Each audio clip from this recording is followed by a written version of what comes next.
Kevin and Jay, it's been another successful year here at Van Buren. I just wanted to sit down and talk with you about some things coming up that I'm excited about for next school year.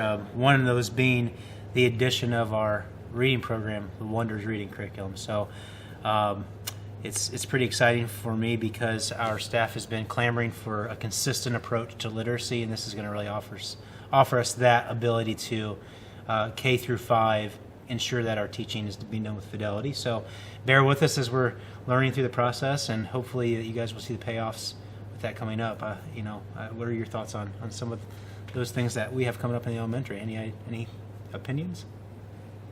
I know even as a parent, I'm excited to watch that take place. I know you guys have been talking about it for a while, and my oldest son has just completed first grade, and just watching the progress he makes, any first grader really, but the progress and their ability to read through first grade, and I'm excited to watch him grow through this program from a parent perspective. Awesome.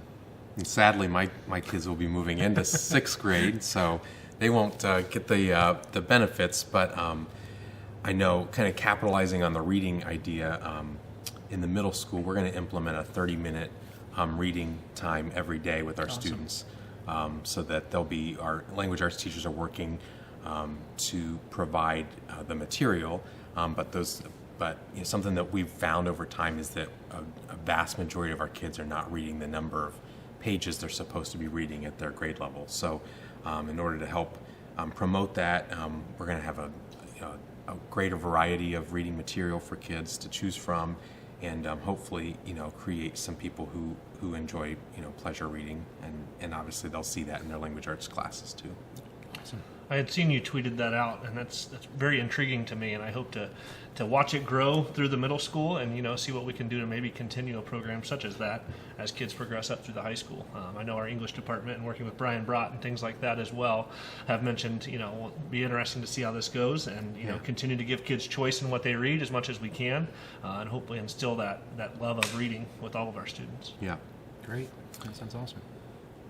Kevin, do you want to talk about the career development piece? Yeah, working with Cassie Schaefer, she's kind of taken the reins on a lot of it, but really just focusing on that mentality of helping our kids figure it out, what it is that they want to do when they graduate, and when they're making that decision as graduates, making sure that they're making that decision and their families as informed as possible. Whatever it is, maybe it's a 4-year institution, maybe it's a 2-year degree, maybe it's straight into the workforce. But again, making sure that they're informed in those decisions is really the goal of the Career Pathways program. And I think career readiness is one of those things that we always naturally just kind of push off to upper middle school into the high school, but I think all agree that it's something that we can't start too early, because to get those kids those experiences that they need is important even in kindergarten. And so just to kind of go off that, what we're trying to do, and we've done some this year, which I'm excited about too, is some of our PBLs or our problem-based learning that we're looking at in getting the kids involved in how to solve problems creatively, not just by giving them the answers, but making them explore some of those options. And we're going to continue that into this next school year as well. To kind of build off of that, Mike, the idea of student choice and problem solving, our 7th and 8th graders next year for what we used to call our mod classes, they were always, in the past, they had to take just a rotation of courses. But starting next year, they're going to have a little more choice in that.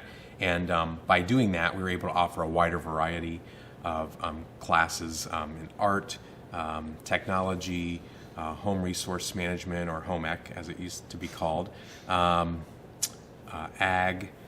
we did some career stuff, foreign languages. So those kids will get to try a lot of different disciplines, different courses, and then going into high school, make better informed decisions as they schedule for their 9th grade year. Awesome. I'm excited to watch that kind of unfold as well, again, as they become freshmen and start having more choice and more freedom in the courses they take at the high school level. Again, they'll have a better idea, getting their feet wet, so to speak, in 8th grade of what some of their passions and skill sets might be coming into the high school. The high school, we're excited to do a little bit more freedom and choice, trying to loosen the reins a little bit, but maintain structure, giving students some freedom. during lunchtime, kind of giving them the ability to get some exercise. They're now going to have 45 minutes instead of 30, and they'll have access to the gym and maybe some outdoor activities and things. A lot of research suggesting that, kind of brain break might be beneficial for students even up at 17, 18 years old, especially right in the middle of the day. Obviously going to encourage exercise and getting some fresh air. So looking forward to that and hoping we're going to see some academic benefits, in some of those afternoon courses and providing that opportunity to them. Great. Sounds like a good year. Yeah. Looking forward to it. Yeah. You guys have a good summer, and I think we're going to be ready to roll here when we come back in September. That's right. Thanks a lot. Thanks, guys. Thanks.